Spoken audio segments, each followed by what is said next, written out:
guys, and welcome back to Detail with Jess. I'm Jess, and I'm just sharing my journey as a brand new detailer in hopes to inspire or help others along the way in their brand new detailing journey.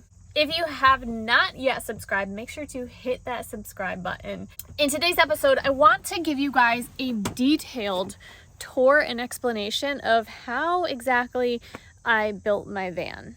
I have done a quick brief tour before, giving you kind of like the quick, like, here's my generator, here's my this, here's my that kind of video and tour. But right now I want to go through a detailed tour because I get asked by a lot of people exactly how I built my van and how it's set up and how you do the plumbing and all of those things. If you're looking for a specific, you need this fitting and that fitting and that fitting, this is not the video for you. Just letting you know before you get deep into it. I would love to do a video on that another time, but quite honestly, I don't remember every single fitting that I used for everything. So I'm going to do the best I can, but I want to take you through the process of kind of how we built the van out, how we framed everything out, in kind of a DIY fashion, most definitely a DIY fashion, not a professional fashion. I started detailing in May of 2023, so it's now August of 2023, and I kind of want to give a quick recap on how all of my tools are functioning for me in my business, because I get a lot of questions on that as well. So let's get started. The very first thing I want to start off by sharing is exactly how we built out the entire framing and structure, I guess, like the actual build of the van. Then we're going to go into the water system and how the water pump works and functions. I'll share exactly how we set up all of the reels. Then I'll go into a quick little deep dive on all of the tools and share exactly how those are all functioning with detailing for me being mobile. So the very first step that I took when starting to build out my van was I purchased everything that I needed and that I wanted in my van prior to building the van out. All right, I'm just gonna take some of this, it's heavy, some of this stuff out real quick so you can actually see the van. But the very first thing that we did was that like I said, I ordered everything that I wanted and needed in the van prior to actually building the van. Before even starting to build was we laid the major things out. So I laid out my water tank, my generator. I placed my generator here.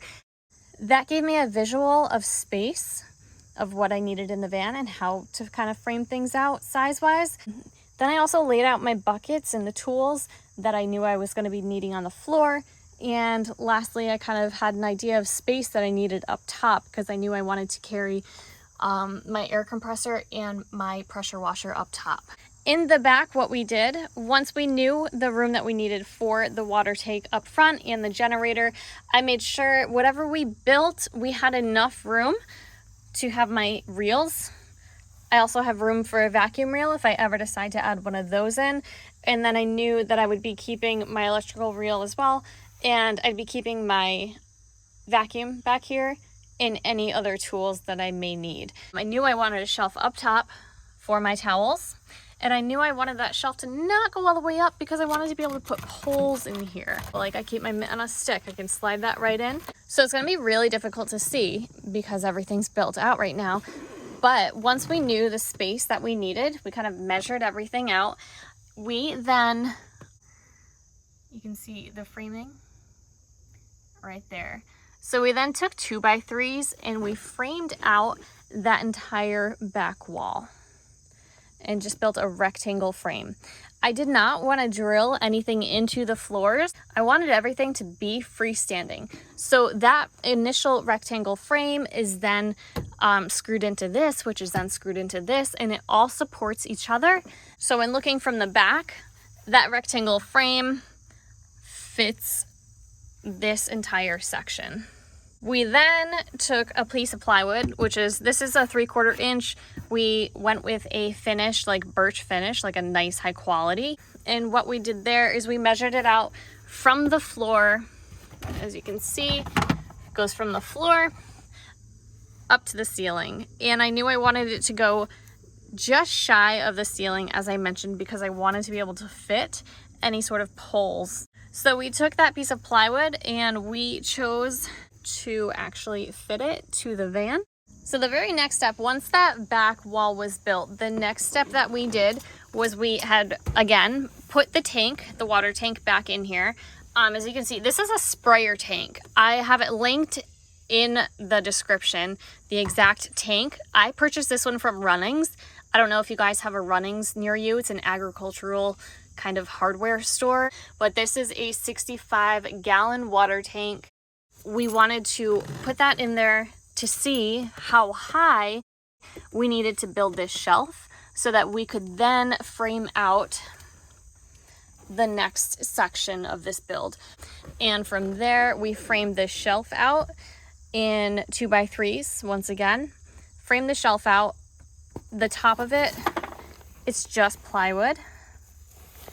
And then what we did was we just faced it with a nicer wood because I wanted it to have a little lip so that my stuff could kind of, typically, I have my stuff sit in here, so it's got a little bit of a lip that holds everything in. Once that shelf was sorted out and the size of it, then we framed everything else out with the 2x4s.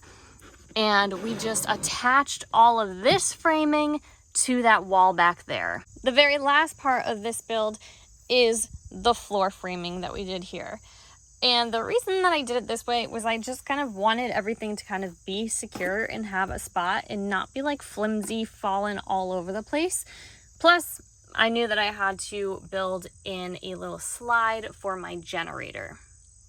So the way that we built this, again, just out of 2x3s. So we first built out a frame that was going to fit the entire length of the van. So this is framed out all the way around. And then we built out a little divider frame through the middle. And then let's head over to the generator real quick. All right, we built out that frame, right? Then we laid a piece of plywood on top. I knew that I wanted this generator to be able to slide out because I wanted the exhaust to be blowing out and not blowing into my van. And then because this frame in the floor is not, it's not like supported, there's no supports built into it, we made sure to put braces underneath the 2x3s. But then we just built out the sliders. So these slides, I get asked a ton. These slides are from Amazon. Guys, I have them linked in the description. They're fabulous. I just put locks in here. And what I do is I lock it when I pull it out right here. And I lock it when I slide it in. This is 1001% a total DIY build. So I'm not saying I'm doing everything correct. I'm not saying I'm doing everything to safety standards, you know, high safety standards, but I'm getting the job done. So don't worry about my safety. I got me taken care of. The way that I keep this secure is I just use some tie downs. So I just simply tie them. I tie it down in the front and I tie it down in the back, and same with the water tank. And finally, once everything was built, I painted everything black. I wanted a shelf up here because I knew that I wanted a place to keep my towels super organized. So this shelf, we built out 11 inches, but then on also measuring everything, we made sure we measured to how big the van was to ensure that when we built this wall, there would be plenty of space for everything to fit in here. Really, we just took a board, just a board. I think it's just a pine board. And we fit it in here and then just put it up with these shelf brackets and then faced it with a nicer board. I really like the baskets. These are from Target. They're like $6. I really like that the baskets keep everything in place, and then I put my tools and whatnot inside those baskets for extra storage. Okay, so lastly, before we get into the tools and I share how those have been working for me, I want to share the water pump setup. So the water pump that I chose to use is the Seaflow. What we did here is we ran the hose from the water tank right over there into the water pump. I chose this water pump because I wanted a 120 volts pump that I could plug directly into my generator, because I did not want to be relying on my car battery. I wanted the power to be used from the generator. So this pump is linked in my description, the exact pump from Seaflow. Then run a splitter off of that. So anytime that you can, make sure you're grabbing some brass fittings. Plastic, it's gonna wear out, it's gonna break, it's gonna crack, it's gonna cause more problems down the road. So we use brass fittings as much as possible.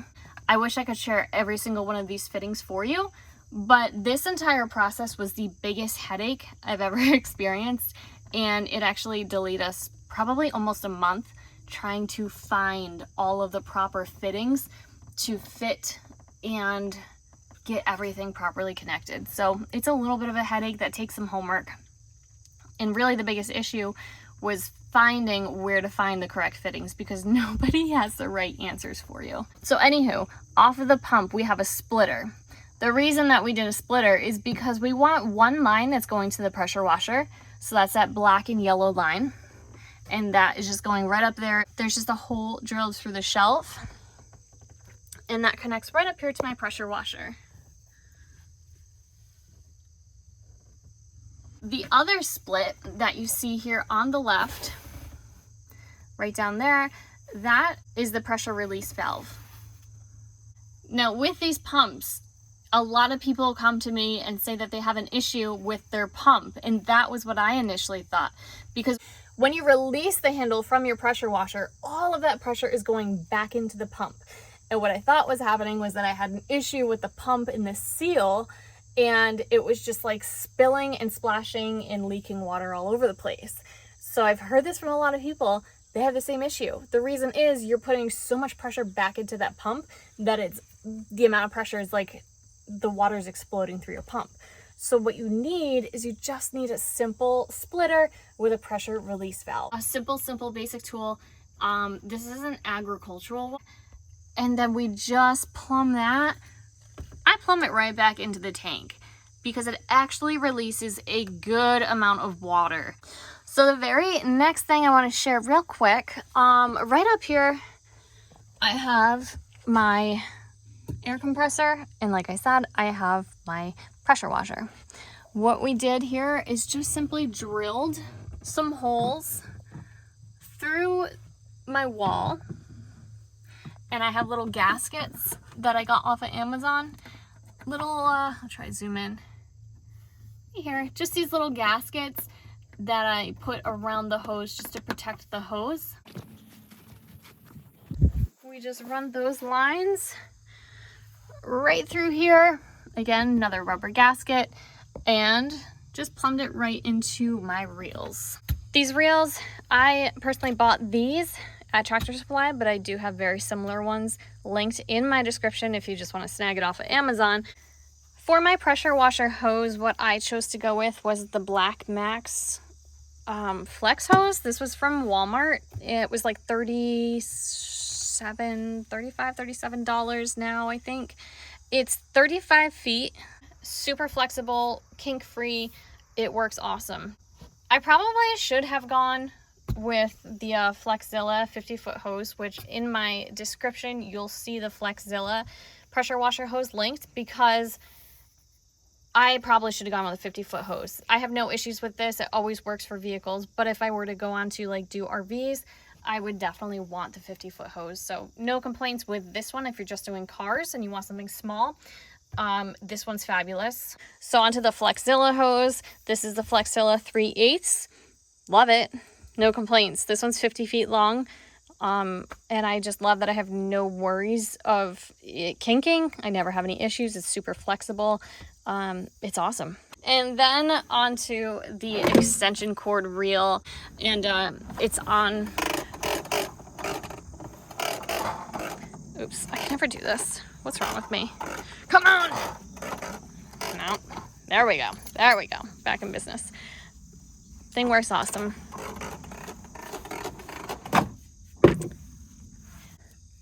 All of my my pressure washer, my air compressor, and my water pump are all on a remote. And I have this linked, guys. Specifically, make sure you get the one that I have linked because I love it. I have no issues with it. It's worked fabulous. I love this because your generator, being mobile, the generator can only hold so much power or handle so much power. I can't be running like my steamer plugged into my extension cord with my air compressor running, with my vacuum running. Like, it's just being mobile. Being mobile, you're limited. It just is what it is. So I often have to run one thing at a time. And people ask me why I don't use my steamer all the time. That's why, because you can only use so much power at a time when you have a 3,500 watt generator. So let me share with you exactly how I operate my remote controls and how those works, because that's probably one of the top questions I get as well. Okay, extension cord, first off, let me cover that real quick. Extension cord, it's everything's just drilled into the wall here, as you can see. So everything's attached to that 3/4 inch piece of plywood. And the extension cord, just that green cord, it just runs through here, and that you want to plug directly into the generator. Then I have my power strip, which is also plugged into the generator. The power strip, this is what my remote runs off of. It's just this little outlet. So I plug my pressure washer into here, and this plugs into this outlet on my power strip. And then I plug this in. This is my pressure washer. And that's it. And so the remote works off of this. This also has its own buttons, its own power on, power off. And that's how I run my air compressor, my power washer, and my water pump I have plugged in as well. These exact ones are linked. I got them off of Amazon. Highly recommend them. Has those 3 things that I was just telling you. It's got my water pump, it's got my air compressor, and it has my power washer all plugged into here. The air compressor that I use, this is the California Air Tools ultra quiet compressor. This is 1 gallon. My recommendation is to not get a 1 gallon. I think it's a 4 gallon would maybe be the next size. So in my description, I have, I think, the 4 gallon linked here, and that's like probably slightly bigger tanks and a little bit taller. I'm definitely going to upgrade soon, probably for winter. But at this moment in time, I've really learned to work with this. And then I just have everything just bolted down. It's just bolted, oh, I can't see, bolted down into the floor there. Only complaint I have about having bolted it down is that you've got to drain the water out of this. I did it earlier, but it builds up with water, so you have to drain the water right there out of this every now and then, or it just stops working. Pressure washer is just, I screwed these little D-rings, whatever, little rings into the plywood here, so my pressure washer is just strapped in. And same with my steamer back here. This steamer is strapped in as well. I have the McCulloch steamer. That is linked in my description as well. I have no complaints. The thing's awesome. Just takes a little bit of time to heat up, so it is a little time consuming when you're mobile, but I have no complaints. It works awesome. And then my pressure washer is this Ryobi 1800 PSI 1.2 gallon per minute electric pressure washer. No complaints about any of my equipment. Everything has worked incredibly well. I think the one last thing that I want to mention, maybe 2 more things that I'll mention real quick with the tools that I use are my gun, pressure washer gun, and pressure washer wand. Ooh, because I don't think, ooh, what the heck? That was, what is happening? That's dirty. I don't know what that is. Hold on a minute. What do we got happening here?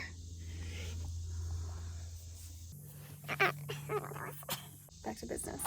All right, pressure washer gun. This is linked in my description because I like it. I'm Josh V, right? Is that your name, Josh? I'm Josh V recommended this. He did a review on this, and this is the McKillen's. This is the McKillen's pressure washer gun, and I got the wand as well. I have them linked in my bio, and they work awesome. And I think I've mentioned this in my videos before, but this is the Happy Tree extractor head. This one's the large. I accidentally ordered the large. As you can see, it's the size of my hand. So probably, I don't know, 6 inches, right around there, somewhere around there. This extractor head comes with the adapter to fit onto your shop vac, and it works so darn good. So anytime I pressure wash any mats, if I ever have to pressure wash floor mats, I just use this extractor head with a tiny little crappy shop vac here, and that's how I extract. That extractor head, I don't know, 20 bucks, something like that. It's linked in my description. That extractor head is awesome. I would recommend getting the smaller one so you can fit into smaller crevices, but I just decided to keep this one and figured I'd order a smaller one as well when needed. One last thing I want to mention is this right here, and I've mentioned this in my other van tour video, but this is just a boot tray from Target. The reason I keep this in here is because I want to make sure I'm keeping my van floor as dry as possible. And anytime I roll up my pressure washer hose, some water is going to drip out. So I'd rather it collect. I typically let it sit there and kind of drain out. But then once you do that last couple inches, oopsie, just a little bit of water drips out. So I make sure to always have this boot tray in here to kind of capture any water, as you can see. Well guys, that was the very simple van setup and more detailed description of all of the tools, how everything's working, and kind of the structure that we built the entire van around and the philosophy that we use to get it built. If you have any other questions, you know where to find me. Drop a comment in the comments. Feel free to ask away. Make sure to respond to everybody's comments. And thank you so much for watching this video. I hope it helps. I hope it inspires you. We're just gonna keep on grinding out here. We got 2 details going down tomorrow. Get those done. And I'm really excited to share some new stuff that I've been trying with you. I've got some new products that I've been working with, new ways of detailing. Thank you to everybody who's been sharing their insight on detailing, and new sources of advertising that I just started testing out this week that I'm really excited to start to deep dive into with you guys to share how it's been working. I appreciate you guys so much for supporting the channel and supporting my journey. And if you don't want to miss any of those future videos that I just shared with you that are going to be coming, make sure to hit that notification bell so you get notified when any new videos drop. Thanks so much, guys. Till next time.